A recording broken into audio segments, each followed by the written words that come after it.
All right, today we're diving into a really powerful therapy session, one where the whole idea of needing other people, well, it gets put on trial. You know, this quote, it really sets the stage perfectly for this huge human conflict, right? Is our value something that comes from inside us, or is it totally defined by how other people see us? We are about to see that question get torn apart in a really fascinating way. Okay, so just to recap where we left off. In the previous episode, the group was completely shaken up by this new guy, Philip. His calm, almost detached vibe challenged everything they thought they knew about intimacy, about desire, and connection. And as those tensions started to bubble up, the group had to face this really disturbing idea. What if seeking approval from other people is actually our deepest source of suffering? And that left them with this quiet but super unsettling question. What's even left of a person who no longer needs to be seen? So let's dive into our first section, a question of approval and the pain of being overlooked. We're going to see exactly how this tension plays out, and it all starts with a character named Bonnie. She feels completely invisible, and because of that, she basically puts the entire group's social world under a microscope. And there it is. After just feeling ignored for so long, Bonnie finally confronts the entire group. She asks this incredibly raw, vulnerable question. She's finally putting words to that deep, painful feeling of being completely overlooked, you know? The feeling that you just don't matter. So when the group presses her to explain why she feels so unimportant, this is the list she comes up with.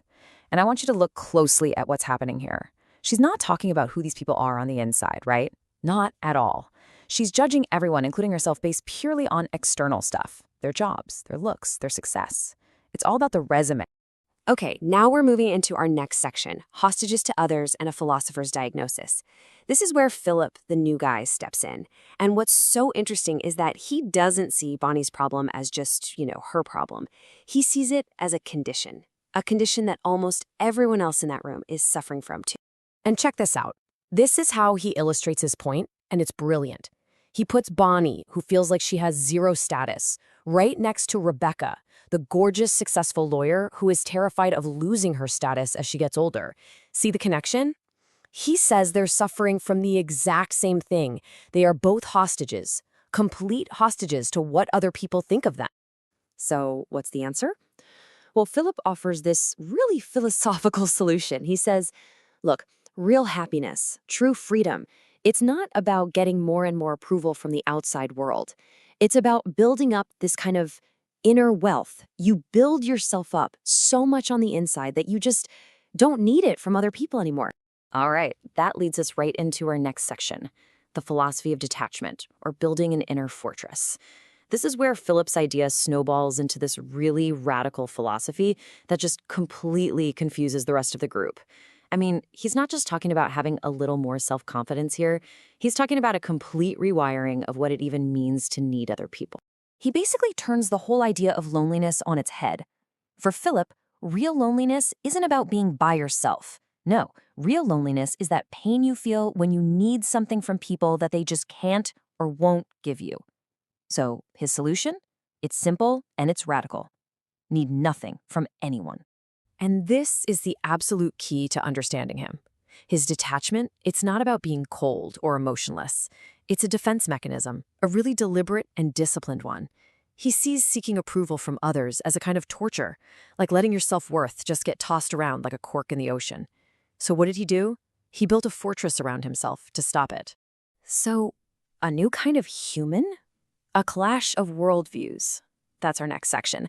And as you can probably guess, the group is just lost. They have no idea what to make of this guy.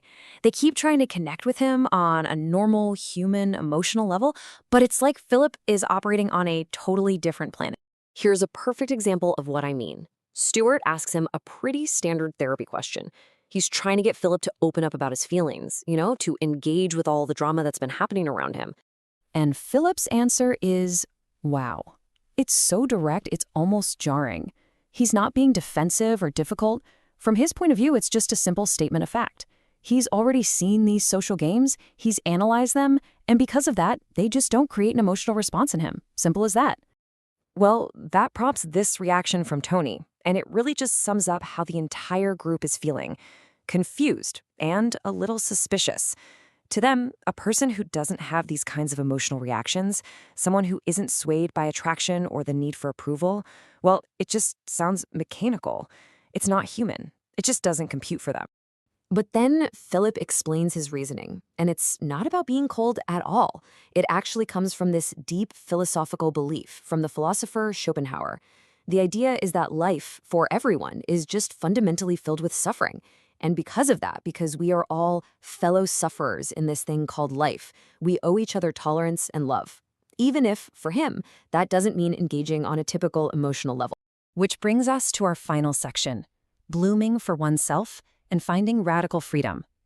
This whole wild ride brings us right back to that flower we talked about at the very beginning, and it leads us to the final, really profound takeaway from this whole thing. Yeah, because as this session finally came to a close, it became crystal clear that the most radical kind of freedom, it's not being admired by everyone. It's blooming, just like that flower, for your own sake and for your own sake alone. Make sure to follow for more.